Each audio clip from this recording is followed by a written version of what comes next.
Aquí comienza 10 AM de Caracol Radio. Bienvenidos. Bienvenidos a 10 AM. La noticia del momento pasa por el bolsillo de ustedes y el mío. Pasa por el gas con el que cocinamos, por el agua caliente cuando uno se mete a la ducha, los que tenemos el privilegio de tener agua caliente. Porque esos son los usos principales del gas domiciliario. Y la empresa de gas natural Vanti está anunciando en el día de hoy un incremento de hasta el 36% en la tarifa de este servicio público, que se va a ver reflejado en las facturas de los usuarios residenciales, comerciales e industriales a partir de este mes en gran parte del territorio colombiano. En Bogotá, Medellín, Bucaramanga, Villavicencio, Manizales, Pereira, Armenia, Ibagué, Neiva y Yopal. Esto dijo John Jairo Contreras, que es el vicepresidente de grandes clientes de Vanti. Aclaró él más temprano aquí en 6 AM que no hay escasez, pero sí habrá incremento de la tarifa.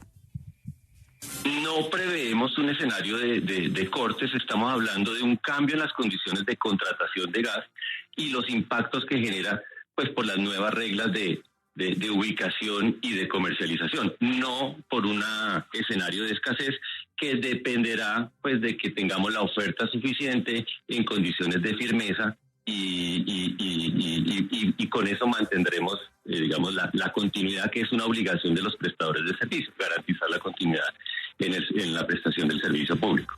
Esto me parece un noticionón, Pascual, y desde muy temprano con Gustavo en 6 AM lo tratamos, pues porque es que el gas se usa para cocinar, ¿no? En las casas. ¿O cómo más cocina la gente? Con la pipeta de gas es una opción, con el eléctrico es otra opción, pero estamos en ahorro de energía. Pues no sé para qué. Pues es que el gas... madera no, el gas es un artículo de primera necesidad. Pues Vanessa, en los últimos, póngale usted 30 años, esto ha crecido, el consumo domiciliario creció en Colombia, eso se regó por todo el país y hay millones de hogares, yo creo que la mayoría en Colombia que consumen o cocinan con gas por red. Pipeta, por supuesto, lo eléctrico también, pero la mayoría de los hogares en Colombia en los últimos 30 años con ese crecimiento cocinan y tienen otras necesidades, como usted dice, agua caliente y demás, con gas.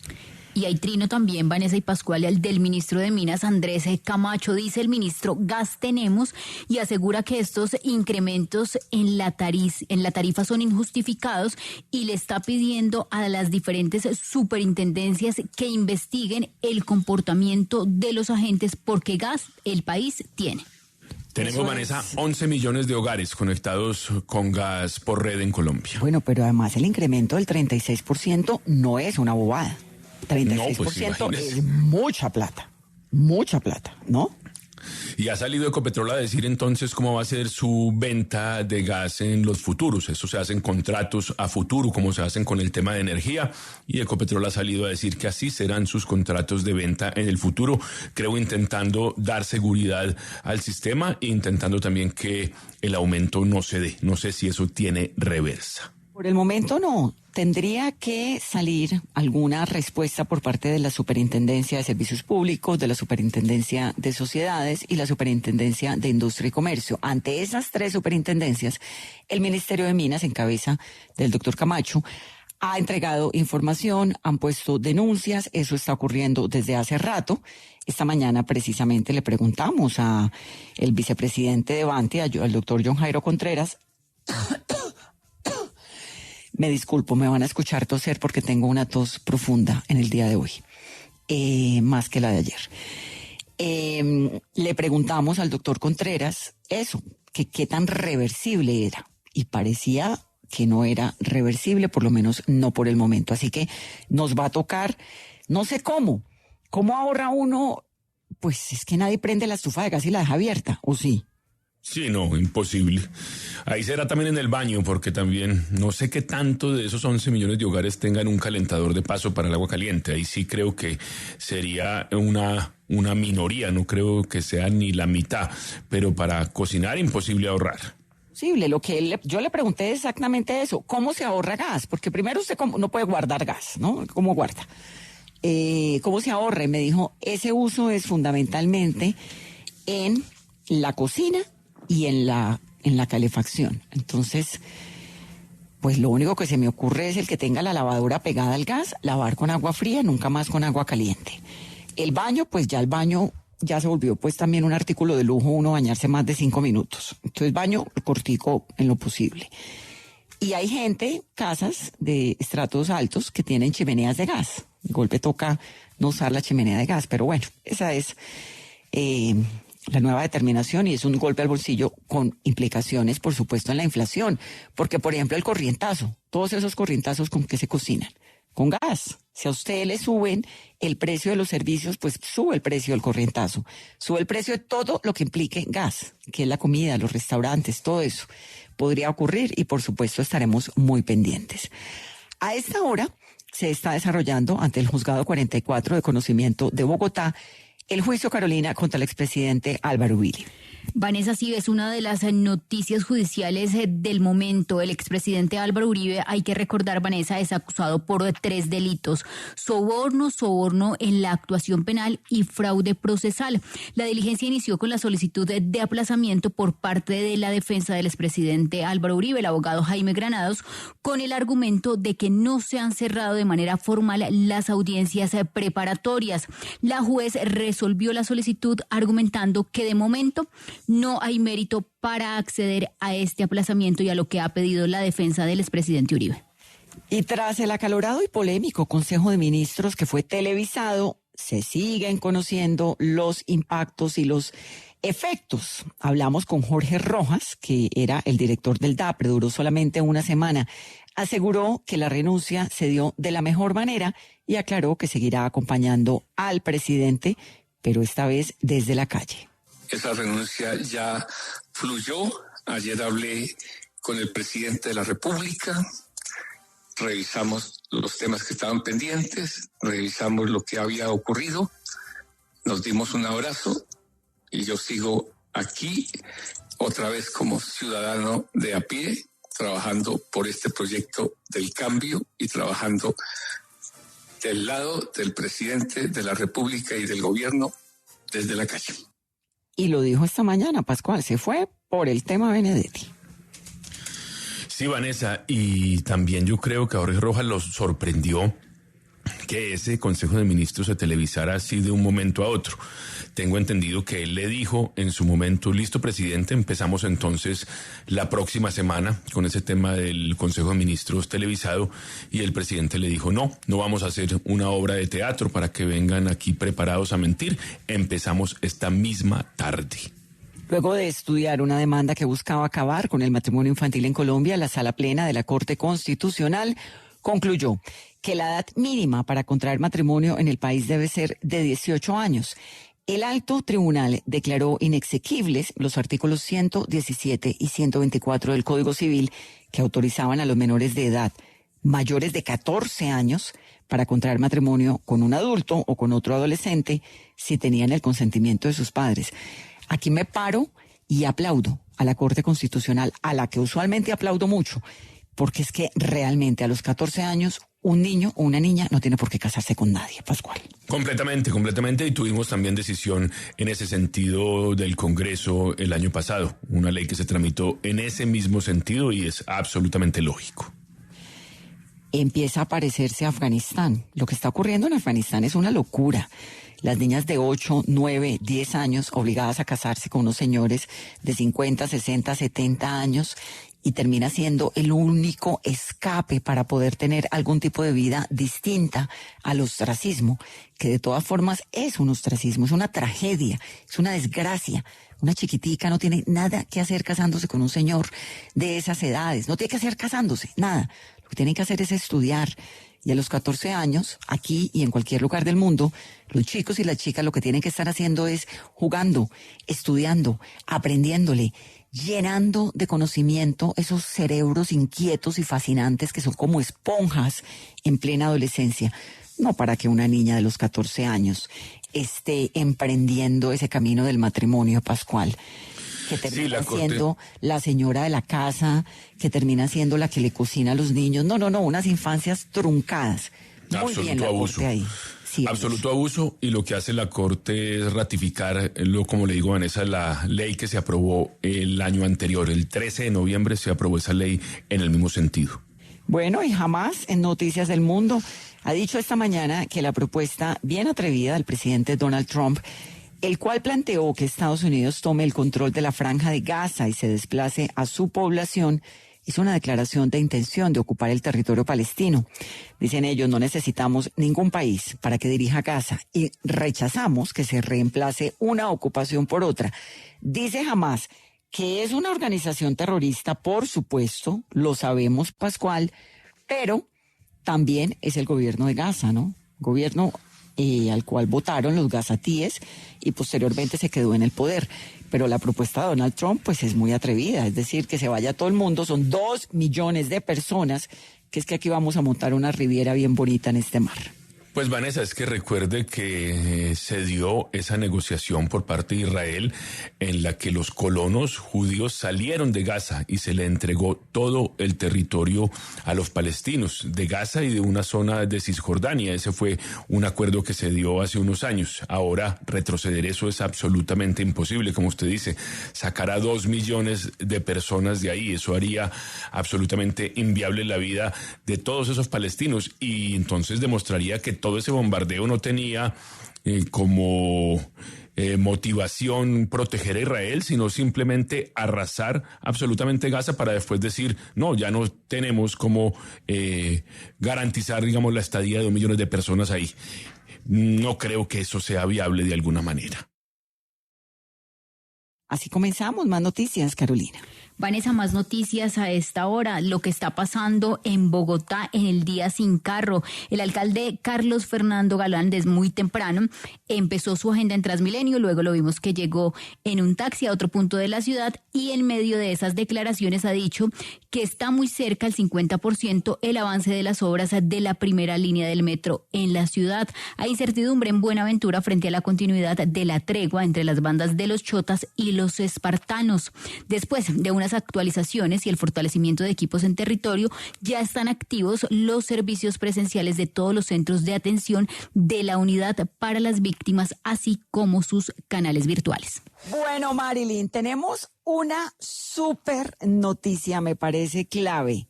Sí, Rod Vanessa. Stewart, que está cantando, que lo pusimos desde que arrancamos el programa, viene a Colombia. Sí, Vanessa, y es que para toda la gente que le gusta el rock, los que escuchaban rockcito por allá desde los 70s, 80s, 90s, pues crecieron con este gran artista y él el próximo 14 de octubre va a estar presentándose aquí en el Movistar Arena con su gira One Last Time y pues la gente está muy feliz que él venga. De hecho, es la primera vez que viene a Colombia y vea, tiene 80 años, Vanessa, 80 años y en escenario todavía. 80 años, eso sí es tener una mucha vitalidad. ¿Sabe que nació el mismo día que yo, Marilyn? El 10 de enero de 1945. Pues, no el mismo año. No, pero increíble. Aunque yo tenga el alma parecida. Ya sé. Felicitaciones. Le adelanto el comentario. Vanessa, Le adelanto el comentario porque ya sé qué iba a decir. También vividos. Y yo creo que Vanessa va a estar en los escenarios hasta los 80 y más, Pascual.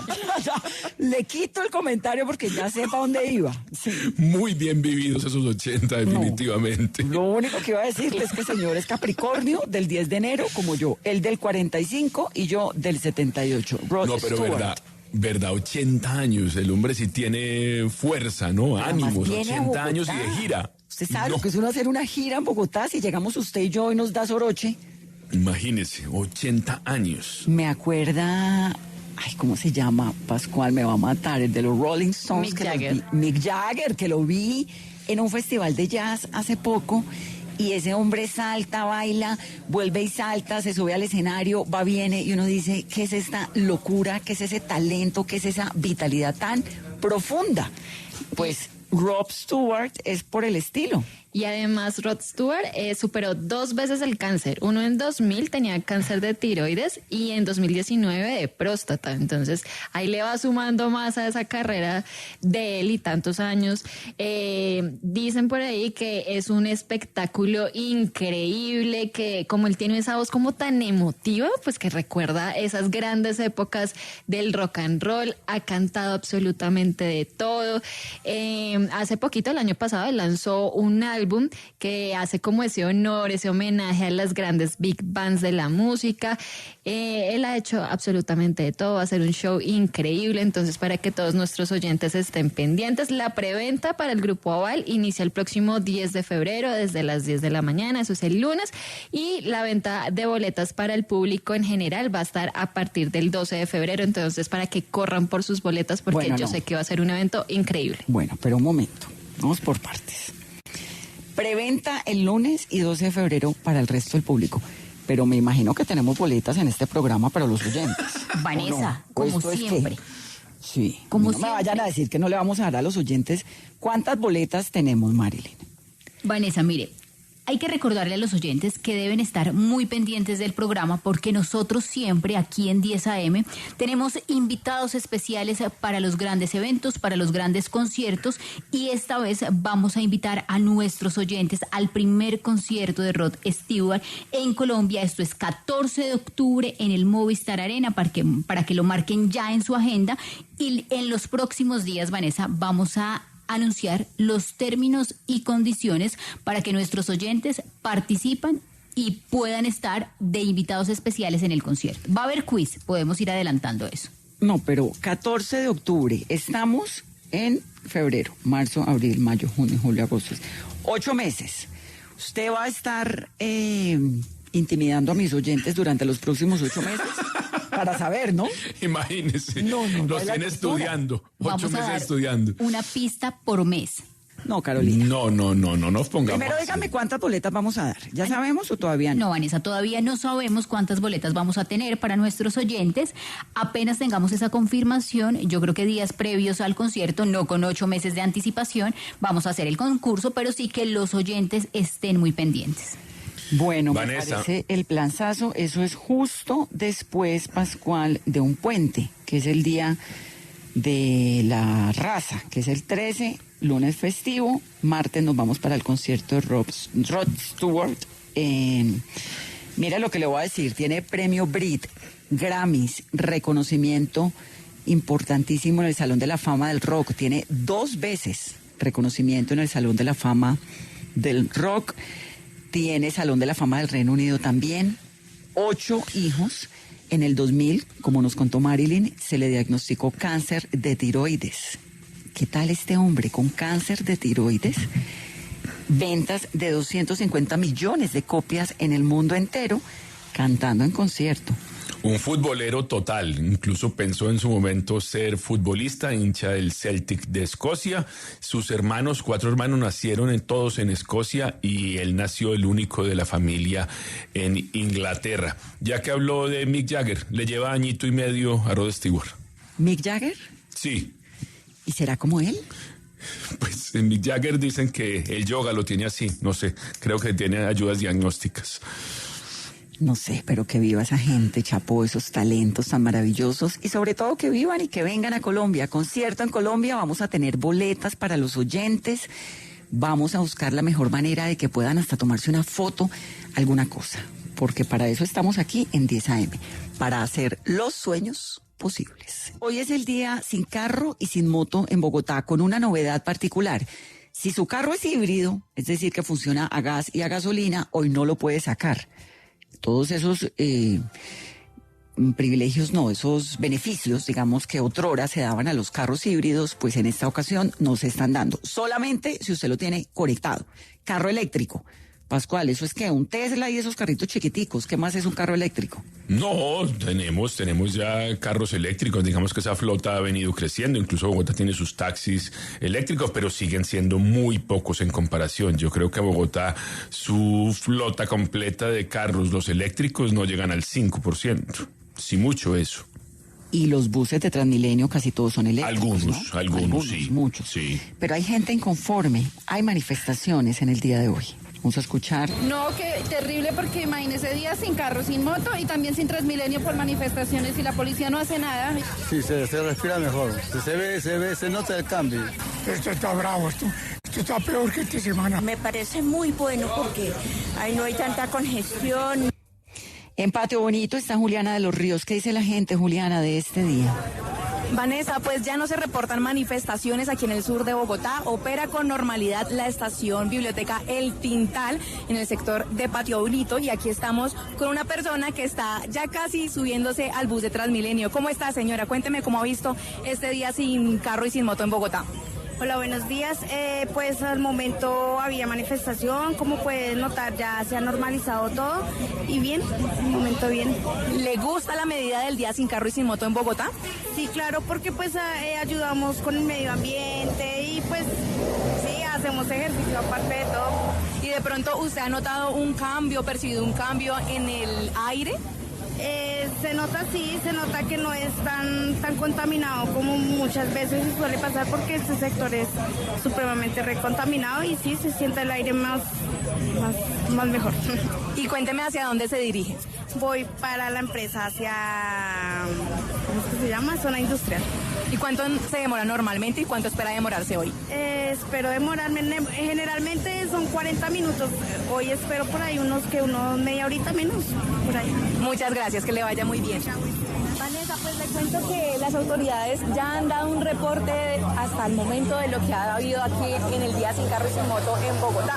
Hay personas que cumplen con esta normativa, pero hay personas que no, como siempre, por lo que se han registrado 800 comparendos por infringir esta medida y se realizaron más de 350 inmovilizaciones a vehículos. El día sin carro, ¿qué tanto le gusta a la gente el día sin carro, Pascual? ¿A usted qué tanto le gusta?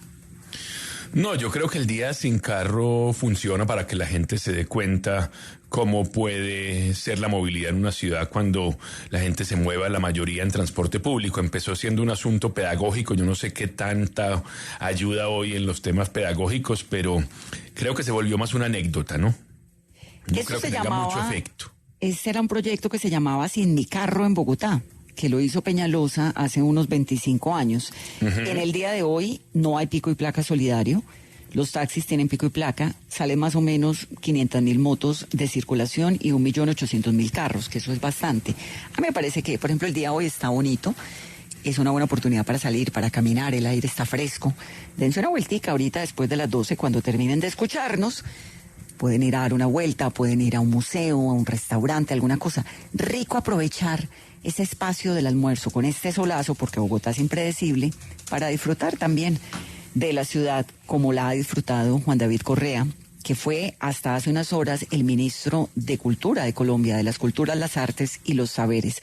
Presentó su renuncia en medio de este contexto de lo que ha ocurrido esta semana con el gabinete del presidente. Me da mucho gusto tenerlo, doctor Correa, bienvenido. Hola Vanessa, buenos días. Bueno, doctor, no soy porque no tengo un doctorado, apenas un ciudadano otra vez, antes ministro y hoy a su servicio, gracias por llamarme. Es que no sé cómo decirle, porque yo le decía antes, Juan David, cuando usted era el gran director literario de Planeta, y luego ministro, y ahora ¿cómo le dice uno? Exministro no, y Juan David a secas me parece que no, Juan David. Como que no me siento muy cómoda, yo no soy como Pascual así de conchuda. De eso se trata el cambio cultural, de que dejemos de decirnos doctores y nos sintamos todos iguales. Bueno, primero quiero preguntarle, antes de que me cuente todo el episodio de la decisión para salir del ministerio, ¿cómo le fue? Porque usted pasa de este episodio, digamos, de un cargo muy importante en Planeta, que es director editorial, ¿no? Una editorial muy grande que, por cierto, hace parte de nuestro grupo, del Grupo Prisa, y llega al gobierno, al ministerio. ¿Cómo le fue? Bueno, pero Planeta no es del Grupo Prisa. O se la va a comprar, no sé, ahora sí se comprará Prisa Planeta. ¿Teníamos un vínculo en algún momento o no? ¿O estoy equivocada? No, era Alfaguara, era con Alfaguara. Alfaguara era el Grupo Prisa. Santillana, de Alfaguara. La compró, sí, Santillana, sí señora. Sí, señor, pero, tiene toda la razón. ¿Cómo me fue? Me fue bien, estoy muy feliz, muy agradecido con el señor presidente, como lo he dicho en varios lugares. Ha sido la experiencia más intensa, estimulante, bella que he tenido en la vida. Y me voy, por supuesto, con la sensación y la claridad de que lo que se hizo en un año y medio fue estructurar, mirar con atención hacia el futuro y dejar una serie de proyectos que terminarán mis compañeros que quedan en el ministerio. Yo estoy en contra de la idea de que un liderazgo es seguir a alguien a donde vaya, un liderazgo es acompañar a esa persona, pero si se va también tienen que quedar otras personas. Creo que el ministerio queda muy fortalecido en liderazgos de mujeres valientes al frente de la mayoría de las entidades adscritas, de las direcciones, de la Secretaría General.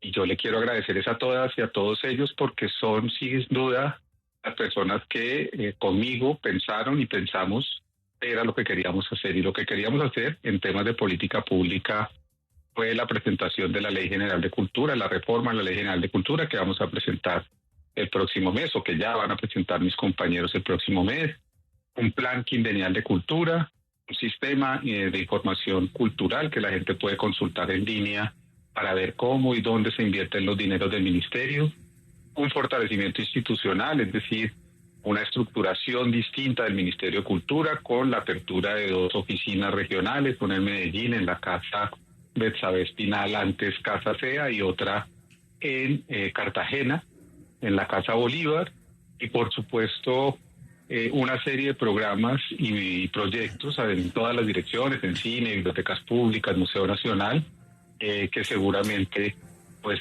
irán apareciendo durante todo este año, así como 30 infraestructuras culturales que se inaugurarán en el próximo año y medio, entre ellas el Teatro César Conto de Chocó, la puesta en marcha de una manera ambiciosa en las obras patrimoniales del Hospital San Juan de Dios, que quedan garantizadas y contratadas, que eso es lo importante no es tener planes, sino que se contrate para que se pueda hacer, y eso ya quedaron contratadas 13 obras, los estudios y diseños de la Torre Central, y una serie de discusiones en las cuales también he hablado con ustedes y hablé en el pasado como ministro, que creo que son importantes, la reclamación de la colección Quimbaya, la investigación sobre el Galeón San José y la idea de tener un plan agresivo sobre centros históricos, porque los centros históricos del patrimonio colombiano están abandonados y ya van a presentar la viceministra Saida Vergara y su equipo un agresivo plan para que podamos atender esos centros históricos, muchos de ellos abandonados en el país.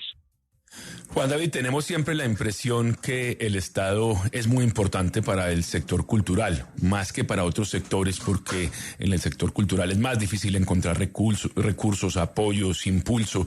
¿Qué tanto depende del sector cultural del Estado? ¿Hay una dependencia mayor que en otro tipo de sectores? Sí, eso es cierto y de alguna manera yo estaría en parte de acuerdo, creo que debería ser mucho mayor, incluso esa dependencia, no para volverla una dependencia supeditada a los gobiernos, pero sí a los estados, y eso es lo que ha hecho un estado como Francia. Francia tiene una bolsa económica muy grande para el sostenimiento de las culturas de su país.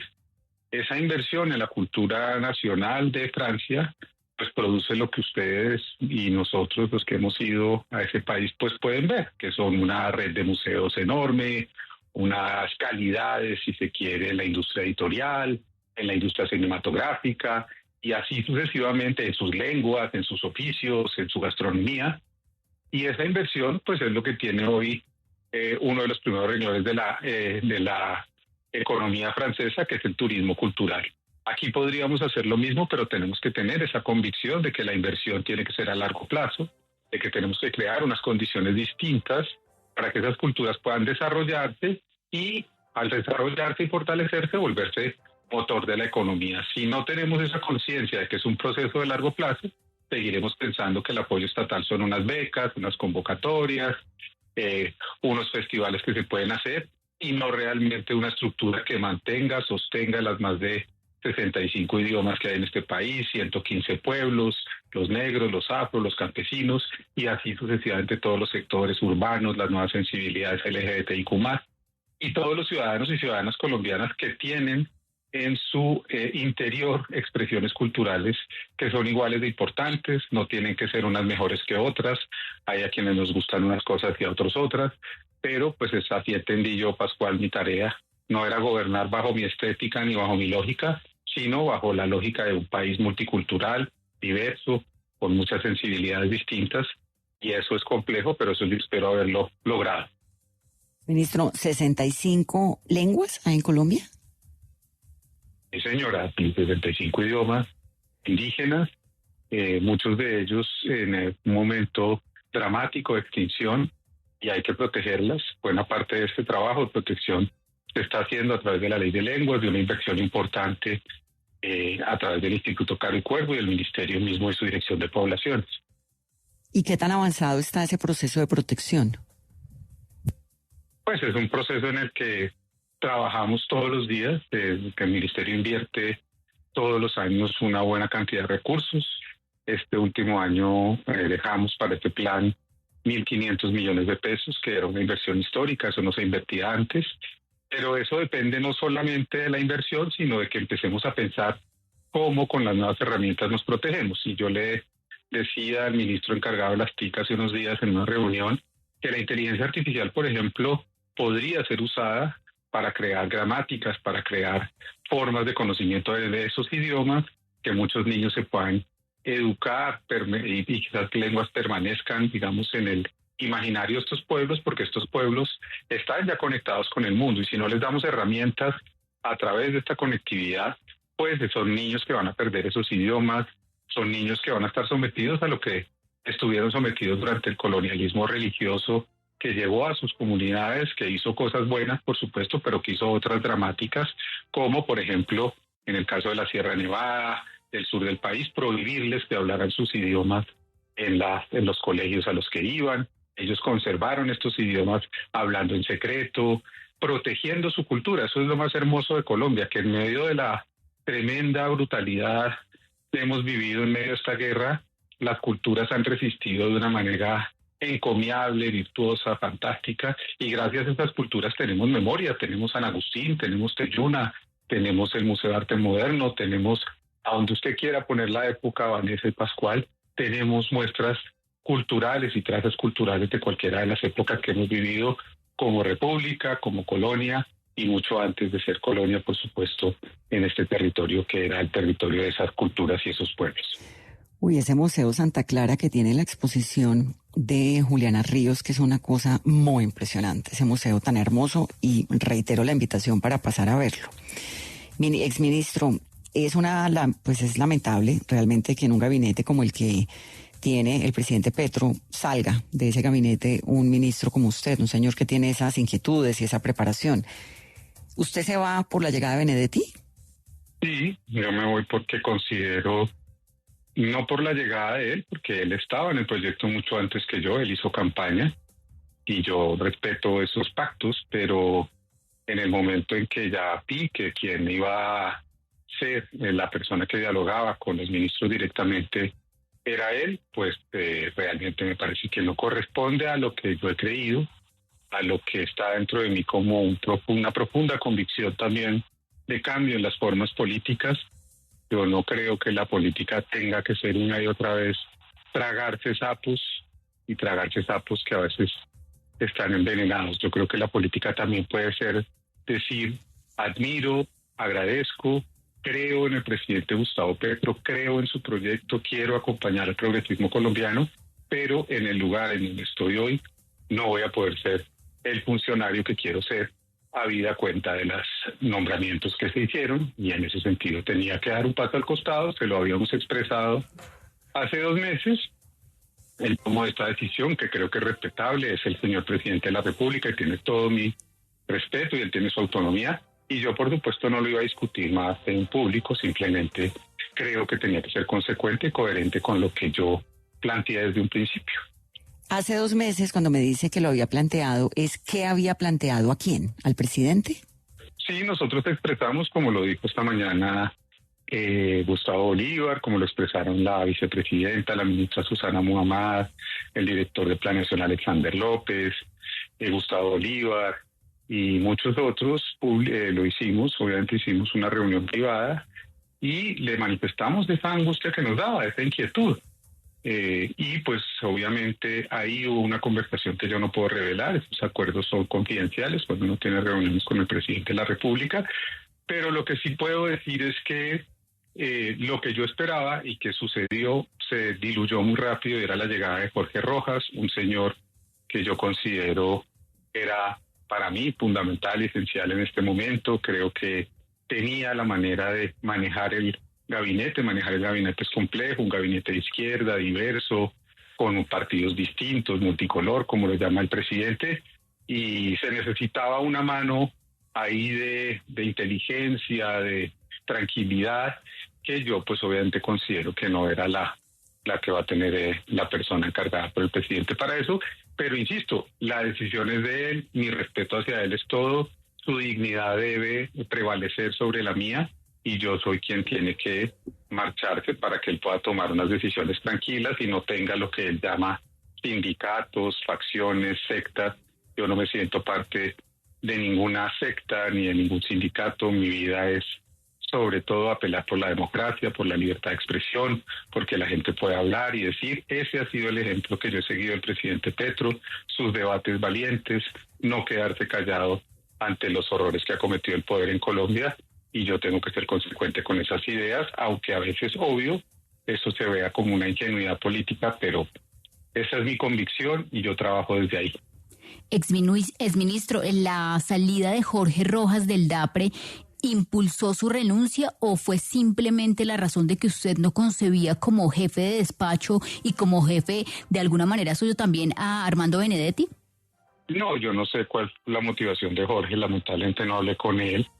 Lo conozco, lo admiro, insisto, es un hombre que ha estado muy cerca del presidente desde hace muchos años, pero no, la renuncia mía obedeció a una reflexión personal, a seguir algo que no era fácil para mí decidir, porque yo quería terminar esta gestión, era mi esperanza y era mi sueño, pero hay circunstancias en las que uno tiene que ser capaz de ser consecuente con lo que ha soñado para este país, y yo sí creo que parte del problema es la cultura política colombiana y tenemos que dar un debate sobre eso.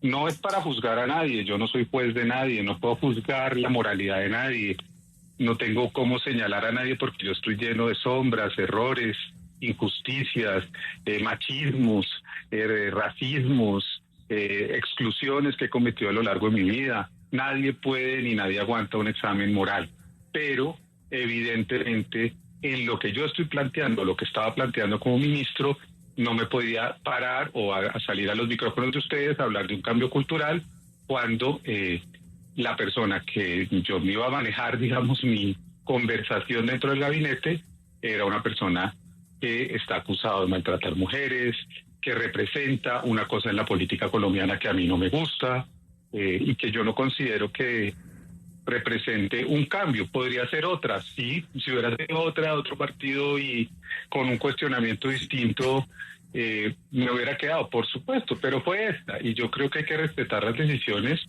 del señor presidente y en ese sentido tener el decoro de decir hasta aquí llegué y disponga usted por favor de este ministerio, señor presidente. Juan David, se ha hablado mucho esta semana después de lo que pasó en el Consejo de Ministros de una especie de punto de inflexión en el gobierno, de un cambio que se tiene que dar en este año y medio que falta exactamente. ¿Cómo ve usted el gobierno hacia adelante? ¿Cree que el gobierno está golpeado? ¿Cree que el gabinete tiene todavía posibilidades de reenfocarse? ¿Cómo ve usted este año y medio que le falta al gobierno Petro?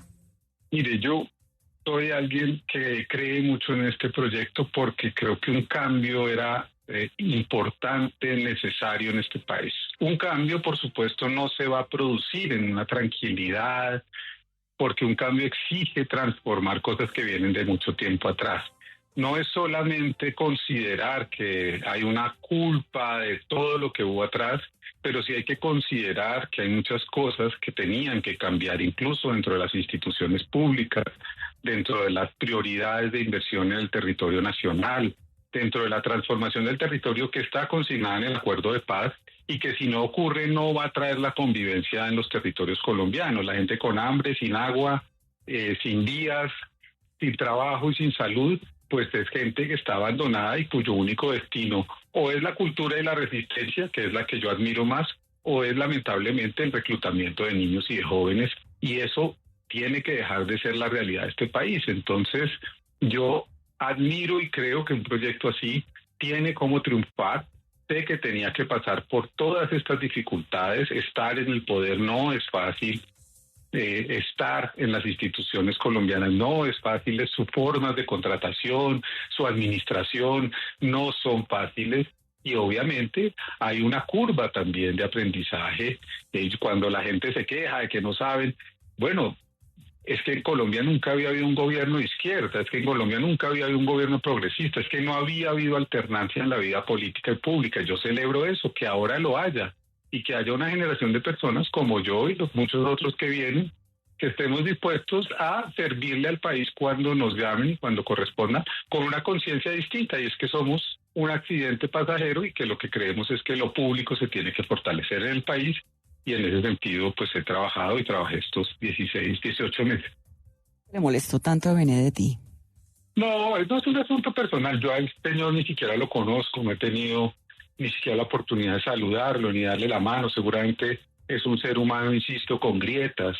Yo como Pascual, soy un lector y creo que todos los seres humanos tenemos grietas insondables, lo que llamaba un escritor que me gusta mucho, que se llama James Ellroy, los lados oscuros. Todos tenemos nuestra parte de sombra, y erigirse como un faro moral a mí me parece una tontería en un país en donde nadie puede ser faro moral de nadie. Creo que lo que me molesta era el lugar, la forma y la dignidad que iba a ocupar frente a un grupo de ministros, porque consideré que ese no era el lugar, ni la conversación, ni la interlocución que yo quería ni podía tener. Eso es distinto, pero el señor en sí mismo, lo que ha cometido o no ha cometido, pues mire, yo no tengo pruebas, yo no soy un investigador de la política colombiana, yo no puedo decir ni acusar de nada a ese señor, sino que sus conductas públicas, y en el caso de las mujeres me reivindico en eso, yo no puedo seguir hablando de cambio cultural, de incluso de ponerme a mí mismo en cuestión porque soy machista, porque me falta mucho por aprender del feminismo. No puedo tolerar que alguien así sea quien dirige el gabinete, en mi caso.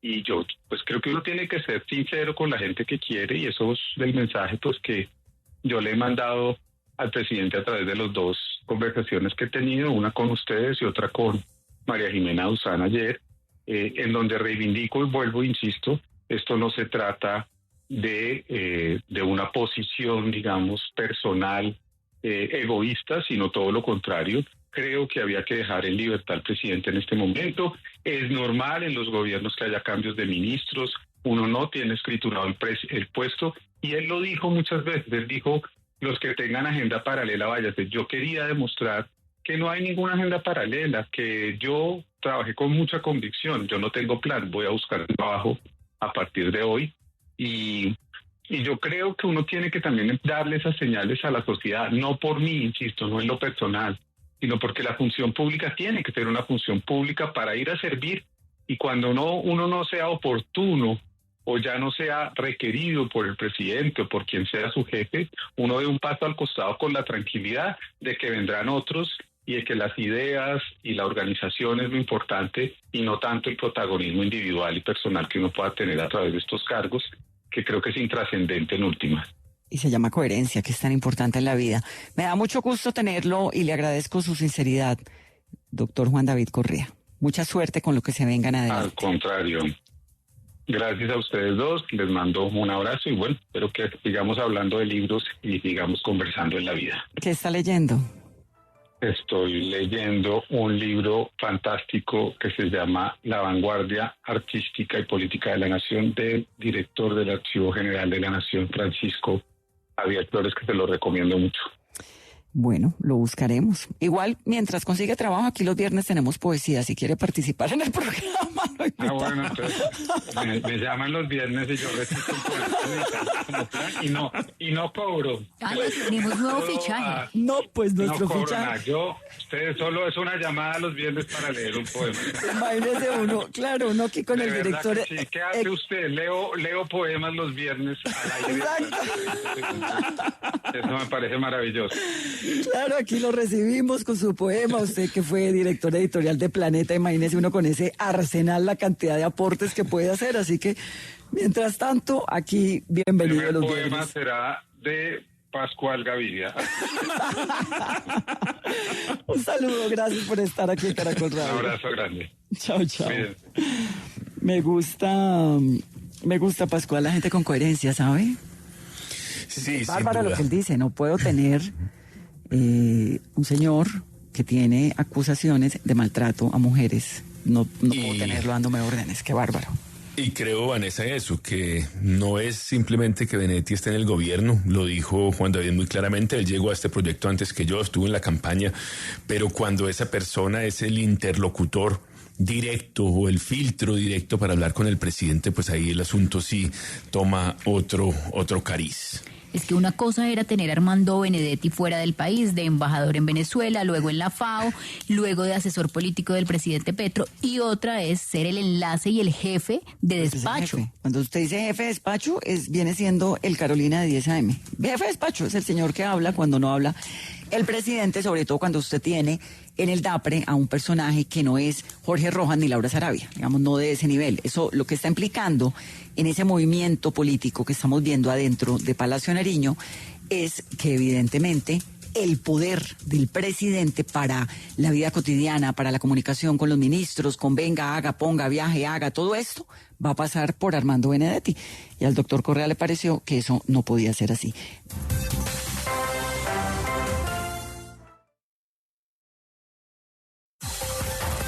Todo el país está en 10 AM. Ay, Carolina, me hace tanta risa. Ahora nos volvimos esotéricas. No, Vanessa, estamos vibrando muy alto con esto. ¿Estamos vibrando desde dónde? Desde la abundancia siempre. Desde la abundancia, sí, por supuesto. Usted sabe, Pascual, que Carolina y yo nos hacemos reiki con una señora que está al otro lado del mundo. Yo no sé esa vaina cómo funciona, ni si sirve, ni nada, porque yo tengo que confesar que yo no creo en nada. Yo lo único que creo es en lo que toco, en lo que veo y en lo que me demuestran, como Frida Kahlo. Le voy a decir la frase de Frida Kahlo más brava que he oído, que ahorita estoy releyendo Los amantes de Coyoacán y me volví a enamorar más de Frida porque... Bueno, por varias razones, pero sobre todo porque estuve revisando el tema de Stalin y del hombre que amaba a los perros, porque estuve con Padura en el Hey Festival. Óigame la frase. ¿Está listo? A ver, claro. Yo le duro lo que usted me cuide. Yo le creo lo que usted me demuestre. Y se me olvidó el otro pedazo. Se le olvidó el otro pedazo. ¿Cómo es que era, Carolina? Esa sí no me la sabía, Vanessa. De esa nueva frase que tiene... ¿cómo se dice? ¿Como mantra del día? Yo le duro... No, estoy como el Chompiras. Sí.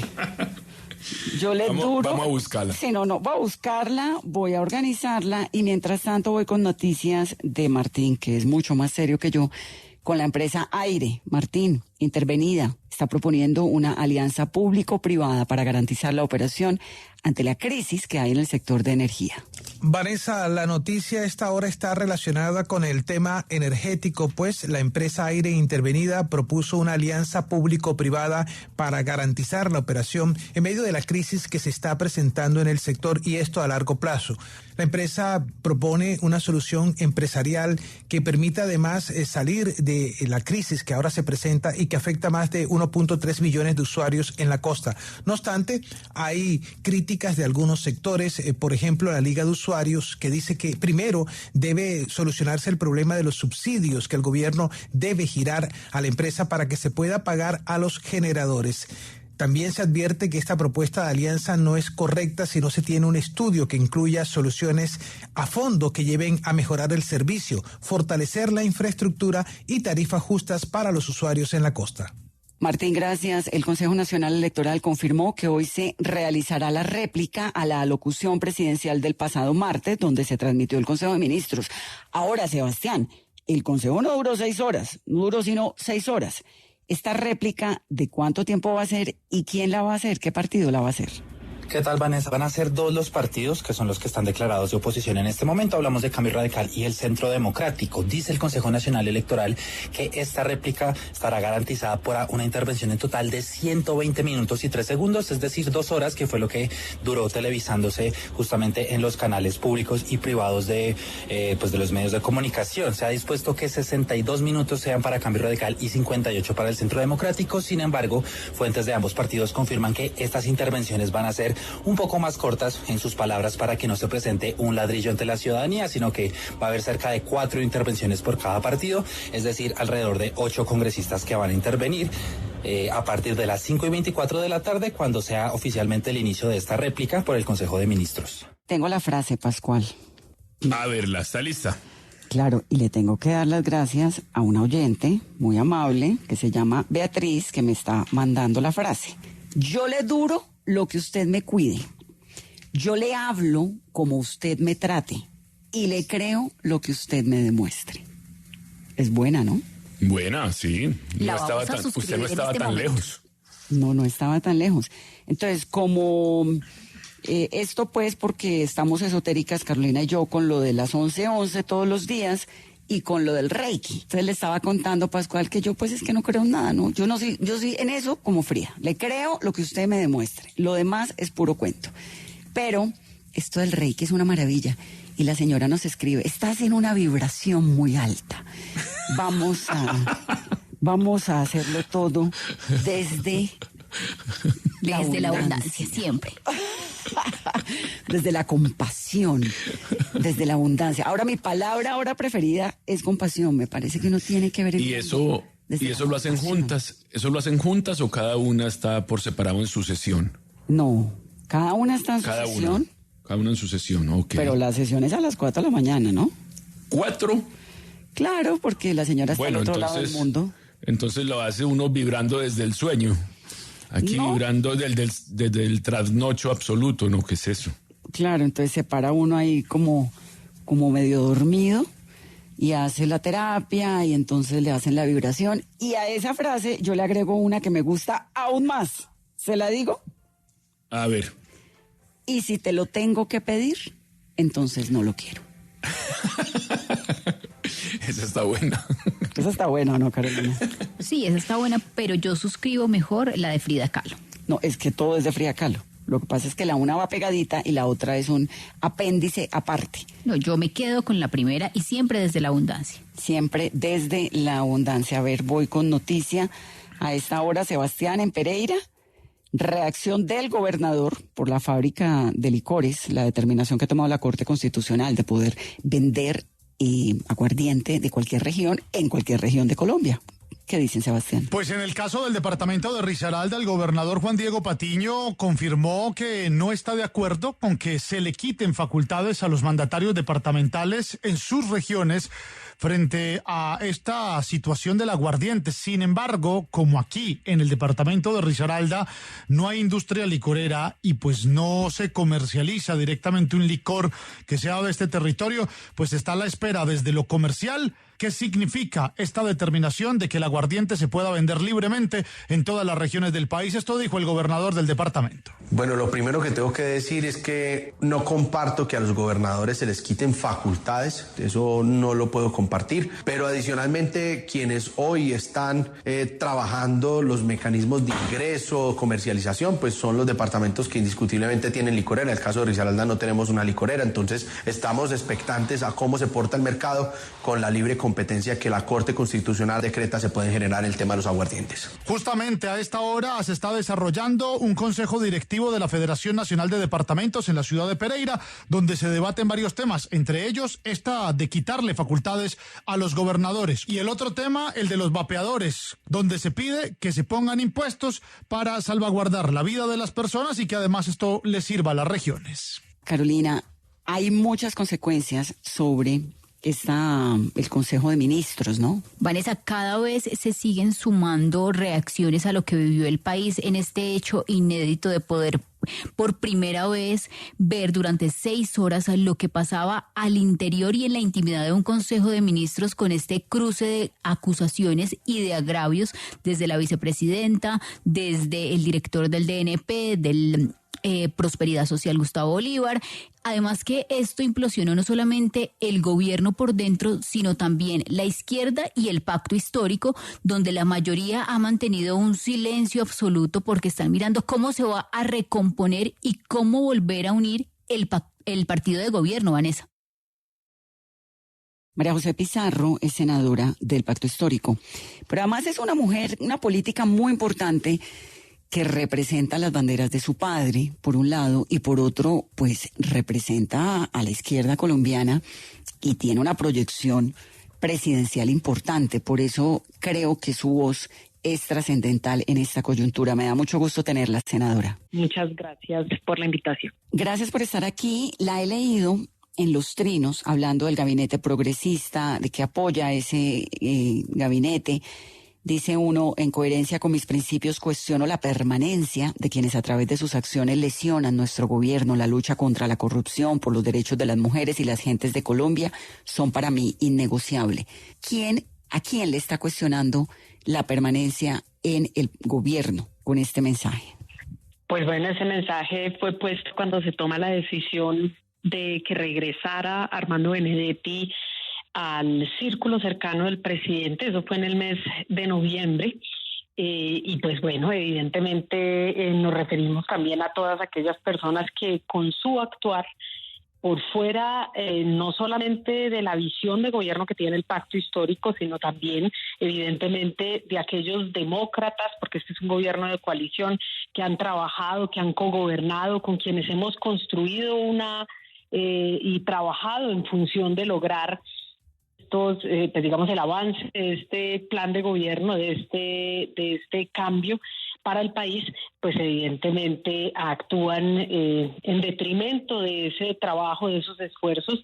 Vuelvo y digo, somos un gobierno de coalición, así que no solamente hablo en ese momento en representación del pacto histórico, sino de aquellos sectores políticos que nos han acompañado en el gobierno, también desde el Congreso.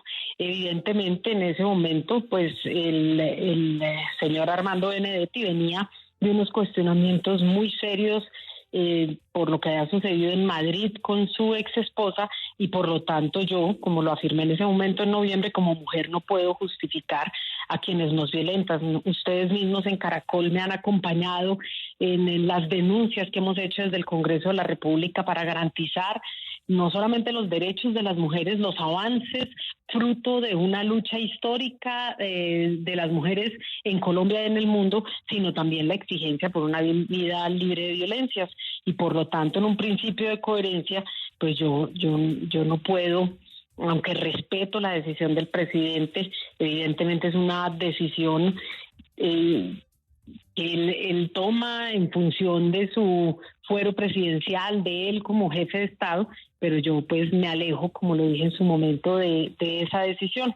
Evidentemente, además, Benedetti debe darle respuestas al país, también a la justicia, y por lo tanto, pues yo creo que todos estamos también pues esperando que esas investigaciones avancen y que él pueda aclarar también lo sucedido.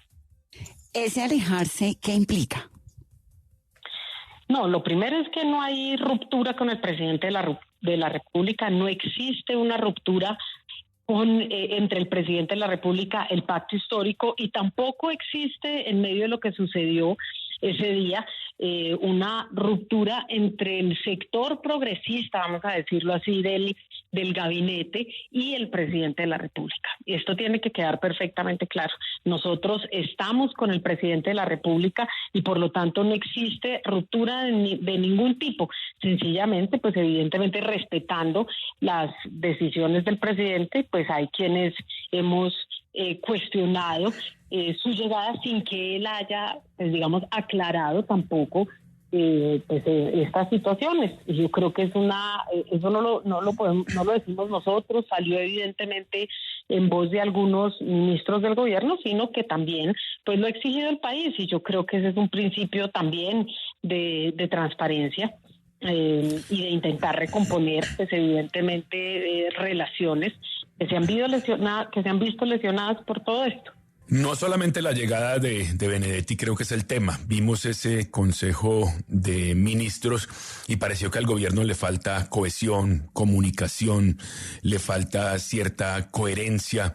¿Usted le sorprendió algo del gobierno viendo el Consejo de Ministros? Para muchos pareció que algunos trinos del presidente que son desordenados, extraños, que van de lado a lado, pues se pareció a ese Consejo de Ministros. ¿Le sorprendió algo y cree que falta algo en ese gobierno que es posible arreglar de aquí a año y medio?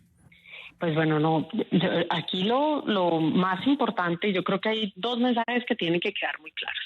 En primer lugar, este es un escenario, lo decían ustedes al principio, que por primera vez en la historia de nuestro país, o por lo menos que creo que todos recordemos, la gente puede entender cómo funciona un Consejo de Ministros, qué sucede, qué eventualmente podría suceder en este tipo de discusiones, y por lo tanto yo sí considero que es un ejercicio más que de transparencia, en mis criterios inclusive de construcción de cultura política. Ayer la gente estaba hablando en las calles, en los taxis, en las tiendas, la gente estaba hablando de un Consejo de Ministros. Eso no había sucedido. Yo creo que eso es en principio, digamos, además intentando, cuando nosotros tenemos en nuestro país una democracia que ha sido limitada, que ha sido restringida, que ha privilegiado un solo sector social, cuando además la gobernanza muchas veces se ha hecho de espaldas a la gente, a mí me parece que esto es importante. Ahora, lo que sí le pedimos al gobierno en este tipo de espacios, y lo hago yo en primera persona, por supuesto también, es que se haga una preparación de este tipo de espacios, que se respete, que se establezca una agenda clara, que los ministros conozcan y el presidente, por supuesto, también qué se va a discutir, que se ciñan a esa agenda que se ha establecido, que exista organización, que exista un método claro y, por supuesto, un cuidado en las formas, porque todo esto permite que un ejercicio que a mí me parece en principio tiene una intención positiva, pues también actúe en coherencia con las banderas del cambio y lo que nosotros dijimos que haríamos, que es precisamente no solamente la alternancia de la democracia, sino una apertura democrática también, en el sentido de que la gente pueda, como lo dice, como conceptualmente es el principio de la democracia, y es una democracia que puede ser conocida y ejercida por el pueblo. Senadora, la gran incógnita, ¿por qué el presidente Petro mantiene a su lado a Armando Benedetti si lo que ha hecho es ir en contra, como usted lo dice, esas banderas del cambio? Lo que ha hecho es dividir el interior del gabinete. ¿Por qué lo mantiene? No, yo creo que esa es una pregunta que evidentemente debe responder el presidente de la República. Él dilucidaba algunas puntadas que yo creo que es importante resaltar. Él ha hablado de un gobierno amplio, de un gobierno de coalición, y nosotros somos un gobierno de transición. Eso también tenemos que tenerlo muy claro. Desde el 2018 nosotros insistimos en la unidad, avanzamos con la coalición Decentes, pasamos al pacto histórico que implica la unidad de la izquierda. En este momento estamos trabajando en ello. Este es un momento para decirle a la gente que hace parte del pacto histórico, que cree en el pacto histórico, que la unidad de la izquierda, el progresismo, avanza, y que avanza más allá de nosotros, porque avanzamos en un acuerdo nacional que ya hemos propuesto, en el que hemos trabajado, y de un frente amplio. Esto implica no solamente que hemos trabajado con demócratas de todas las tendencias, con políticos de distintos partidos, que lo hicimos desde el momento de la campaña, que lo hemos hecho durante estos 2 años y medio, y que por supuesto es algo que compromete al pacto histórico, y es fortalecer el diálogo, seguir en este ejercicio de cogobernanza y poderle presentar al país en el 2026 un frente amplio consolidado con demócratas de todos los partidos y humanistas de todas las tendencias. ¿Qué hubiera hecho su papá, doctora María José, el genial Carlos Pizarro, si hubiera estado sentado en ese gabinete el día de la transmisión en televisión, con la presencia de Benedetti allí, con lo que dijo la vicepresidenta, con lo que dijo la doctora Muhammad? ¿Qué hubiera hecho? No, pues imagínate, tantas cosas habrían tal vez sido distintas en este país si un hombre como Carlos Pizarro estuviera vivo en ese momento. Y yo lo he dicho, yo soy hija de la Constitución de 1991, soy hija de la paz. Esas son diferencias, son aportes importantísimos a la solución dialogada de los conflictos, a presentarle en medio de un país que se armaba una solución de paz, es decir, caminos diferentes a los caminos a la guerra y a la exclusión social. Por eso la Constitución de 1991 es una constitución de derechos. Efectivamente hay estilos también de conducción, de liderazgo, pero evidentemente yo estoy segura de que mi padre estaría hoy acompañando y respaldando este gobierno progresista. Yo creo que es el esfuerzo no solamente de la lucha de mi padre, sino la lucha de miles de personas, de millones de personas. Algunos han muerto, miles murieron intentando poder hacer parte integral de la democracia, abrir las compuertas para la democracia. Y para un país más justo que supere la desigualdad, pero también muchos han luchado y muchos hemos trabajado por materializar esta opción de cambio y por lo tanto, lo he dicho desde el principio, vuelvo y lo repito, mi prioridad en este momento, y lo será siempre, es cuidar el proyecto político del cual hago parte. Yo hago parte de un proyecto político progresista. Es un proyecto político humanista y humanista implica no solamente que defendemos los logros humanos en términos de derechos humanos y los logros humanistas de la época de la Ilustración, es decir, que esto se ha edificado durante años y que hoy están en riesgo precisamente, por ejemplo, por lo que está sucediendo en términos internacionales con las posturas y la política internacional de Donald Trump. Insistimos en una democracia real, no limitada, o vuelvo y digo restringida, que es la que hemos tenido nosotros y que ha prevalecido en nuestro país. Creo que tenemos que entrar al siglo XXI con una democracia mucho más abierta y pues defendemos la vida. Entonces defendemos una sociedad, un nuevo modelo de desarrollo y también una política que proteja el medio ambiente y esos son los pilares en los cuales nosotros nos movemos. Y me muevo yo y estoy segura que han defendido muchos antes que yo, por los que han muerto muchos antes que yo. Muy bien, senadora, pues me da mucho gusto tenerla. Era muy importante escuchar su voz y esa posición. Le voy a preguntar por un cuentico político que me están echando, que no sé si es verdad o no, se lo voy a preguntar a usted. Yo imagino que usted me va a decir que no, pero igual yo lo pregunto. Me dicen que usted tal vez suena para candidata a una vicepresidencia. Yo sé que suena para candidata a la presidencia, pero que dicen, de golpe puede ir un candidato presidente y la doctora María José de vice, o por allá no estamos en esas, o usted, lo suyo es una candidatura. Pues mira, nosotros estamos trabajando por, vuelvo y repito, presentar una fórmula de coalición con el Frente Amplio y evidentemente mi nombre dentro del sector progresista es uno de los nombres que está allí. Así que tendremos que llegar a una consulta, ojalá a una consulta interpartidista donde podamos presentarnos distintas figuras, pero el objetivo, creo yo, es que a esa consulta el pacto histórico llegue con una sola candidatura, es decir, con una candidatura unitaria y que no estemos en una división de las fuerzas políticas. Eso no podría suceder, pero esto también depende del éxito de este gobierno.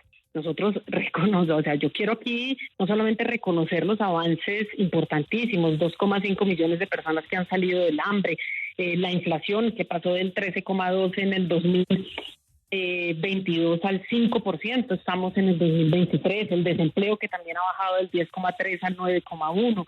En fin, ahí hay logros importantes, pero si nosotros queremos que eso sea una realidad, tenemos que, el gobierno tiene que cumplir no solamente con el Plan Nacional de Desarrollo, sino con el plan de gobierno y con los compromisos que hemos asumido. Así que esta sea también una oportunidad para exigirle al gabinete en su conjunto, pero por supuesto también al gabinete progresista, como lo he llamado yo, es decir, de quienes nos representan dentro del gabinete, por un lado que le aclaren al país la gestión, que presenten el cumplimiento de las metas del plan de gobierno y del Plan Nacional de Desarrollo, pero también queremos dejar claro que respaldamos al equipo de ministros y ministras que nos representan porque estamos seguros, hemos visto los avances, hemos visto cómo han tenido que sortear obstáculos muy grandes en términos institucionales para poder incorporar una visión distinta del país en la estructura institucional del país y porque sabemos que son personas capaces y comprometidas.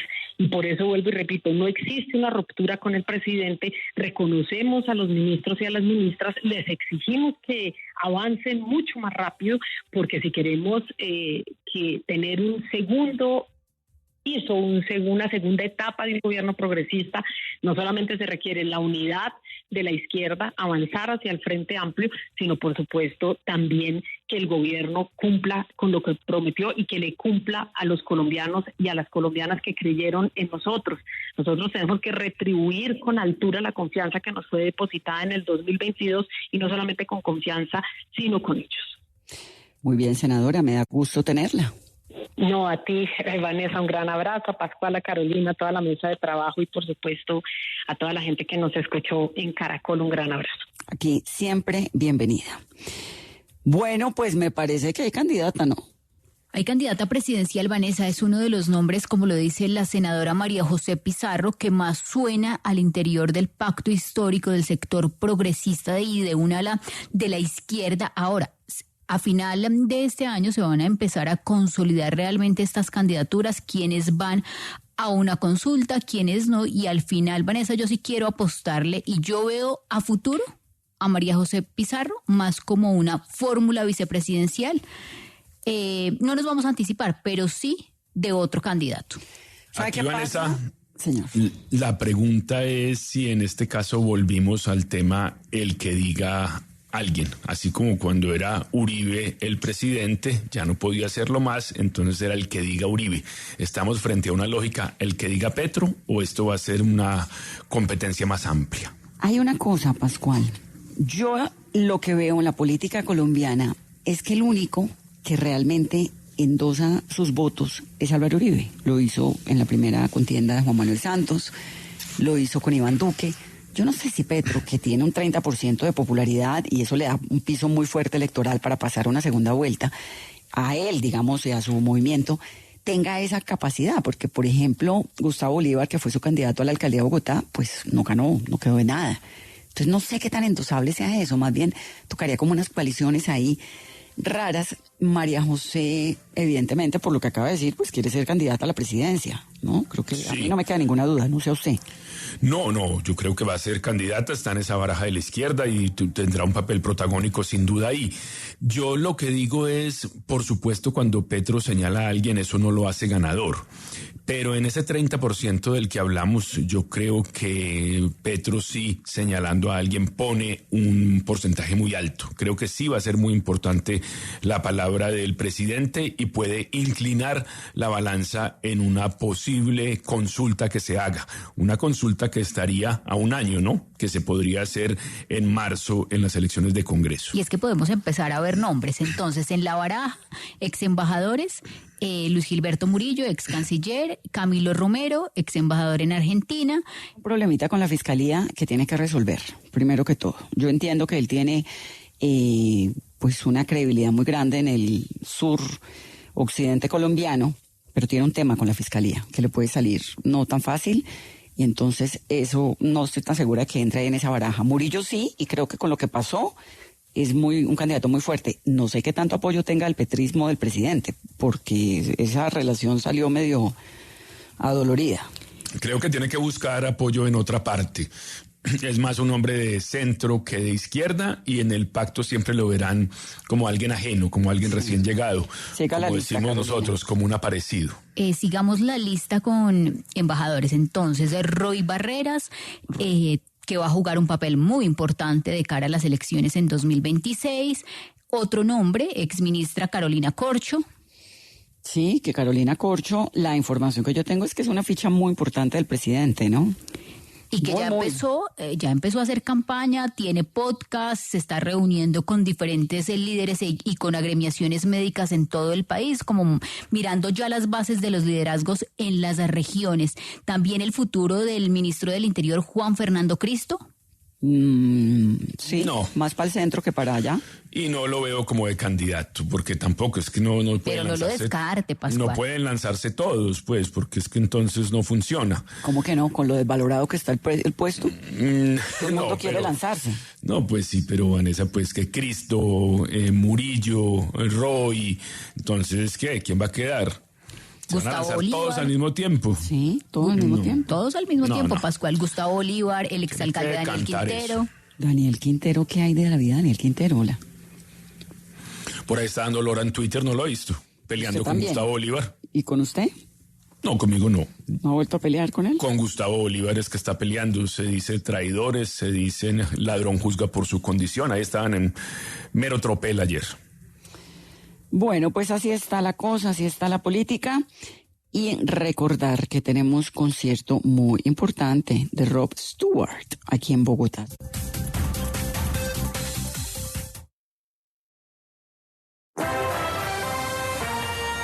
Toda Colombia está en 10 AM. Vamos con noticias en Medellín. A esta hora, la fábrica de licores de Antioquia está planeando llegar a 7 nuevos departamentos luego de esa decisión de la Corte Constitucional, Mayra, que como contamos más temprano, le quitó el veto a los licores departamentales para que sean vendidos solamente en ese departamento. Entonces eso implica que usted ahora puede conseguir aguardiente o podrá conseguir aguardiente blanco del Valle. Si está en el Tolima, podrá conseguir tapa roja del Tolima. Si está en La Guajira y así. Mayra. Vanessa, y es que a propósito de la decisión de la Corte Constitucional, las empresas licoreras empezaron a recomponer sus planes. En el caso de la fábrica de licores de Antioquia, esperan ingresar a 7 nuevos departamentos. Estamos hablando del Valle del Cauca, Nariño, Boyacá, Huila, Putumayo, Caquetá y Cauca. El gerente de la FLA, Esteban Ramos, dijo que la participación del aguardiente antioqueño es del 56.4%, esto en el mercado de aguardientes en Colombia. Con este acceso a nuevos mercados, la empresa busca que su porcentaje siga creciendo. Vale la pena recordar que esto abre una posibilidad a propósito del lío legal que sostiene la FLA con la empresa licorera de Caldas, esto por el aguardiente amarillo, en su caso llamado Manzanares. Además del tradicional aguardiente antioqueño, entre los productos más vendidos de la FLA se encuentran el aguardiente verde, que es el más popular, aguardiente rojo, aguardiente azul, ron Medellín 3 años y ron Medellín 5 años. Hay noticia a esta hora, Claudia Camila, que tiene que ver con la Corte Suprema de Justicia y Armando Benedetti. Sí, Vanessa, porque la Sala de Instrucción de la Corte Suprema de Justicia acusará formalmente al jefe de despacho de la Presidencia de la República, Armando Benedetti, por 2 delitos, Vanessa: interés indebido en la celebración de contratos y tráfico de influencias. Esto, Vanessa, se remonta al caso FONADE, al saqueo que hubo al Fondo Financiero de Proyectos de Desarrollo, en el que al parecer participaron varios congresistas para saquear diferentes contratos que les pudieran favorecer y recibir diferentes coimas. En este caso en específico, se le acusa a Benedetti de beneficiar más bien a una empresa, la empresa Certicámara, con un contrato superior a los 1.065 millones de pesos. Entonces, Vanessa, llaman a juicio a Armando Benedetti. La Corte Suprema de Justicia. 11:45, hay problemas de movilidad en Bucaramanga. ¿Qué pasa, Juan? Vanessa, la noticia del momento es que en Bucaramanga hemos tenido una mañana bien complicada en materia de movilidad. A los cierres por los campeonatos nacionales de ciclismo que comenzaron bien temprano en la mañana, se sumó una protesta en el sector industrial en Chimitá, en los límites de esta capital con Girón. El trancón en cercanías de la central mayorista en el anillo vial fue de una gran magnitud debido a una protesta de habitantes que reclamaban el servicio de agua. Estos hechos de complicación en la movilidad llevaron a que varios colegios del área, muchos colegios del área metropolitana, en especial los ubicados cerca de la Villa Olímpica, flexibilizaron los horarios y trabajaron de forma virtual. Pues Pascual, es porque como estábamos hablando de Frida, entonces, ¿no? Dando la vuelta, pluriétnico, multicultural. No, creo que tenemos grandes opciones musicales hoy. Tenemos a Nat King Cole, tenemos a Alfredo de la Fe, tenemos a Bob Marley, tenemos a Darío Gómez, que estaría cumpliendo 74 años, Bomba Estéreo, Shakira, Fito Páez con su Cuando el circo llega al pueblo, nueva canción de un nuevo disco que se viene, y terminamos en Chabela. ¿No le gustó?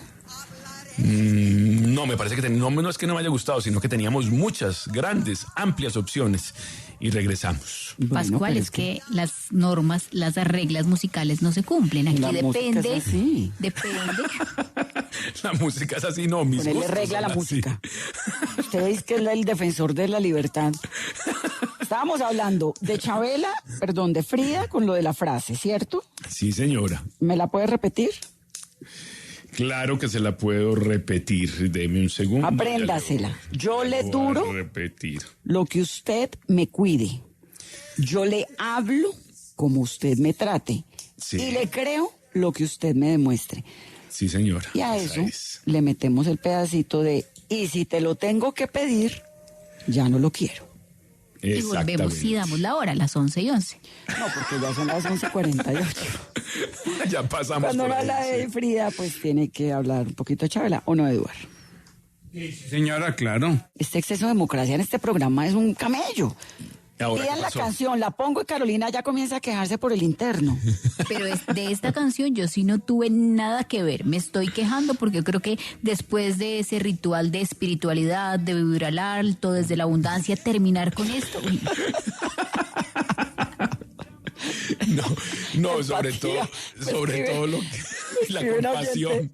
Ahora que dije que lo mío era que me gustaba la palabra compasión últimamente, y me dice, la mía son compasión y empatía, y le digo yo, a mí me gustaba empatía, lo que pasa es que me parece que el exceso de empatía se la tiró. Sí, ¿no? se perrateó un poco. Se perrateó un poco la palabra empatía. ¿Cuál le gusta, demasiado. Pascual? Ay, no, pues eso sí está difícil de un momento a otro. ¿Cuál palabra le gusta? ¿Cuál será? ¿Usted está en qué? ¿Compasión? Sí, yo estoy en compasión. Compasión y comprensión. Es y que estoy vibrando alto. Hay que meterle calma. Ah, la calma, esa la necesita, sí. No, esa la tengo tatuada en la mano y me da pero más shanty no puedo estar. Ando... Debe ser la gripa. Nos vamos con Darío Gómez porque estaría cumpliendo... Él murió, ¿no? Sí. Sí, señora. Sí, señor. Hace como 2 años. Murió en el año y medio. Sí. Y nació un día como hoy hace 2022. 74 años. Nos vamos. Que tengan un muy feliz resto de tarde. Que gocen, que disfruten, que sean empáticos, comprensivos y cariñosos. Chao.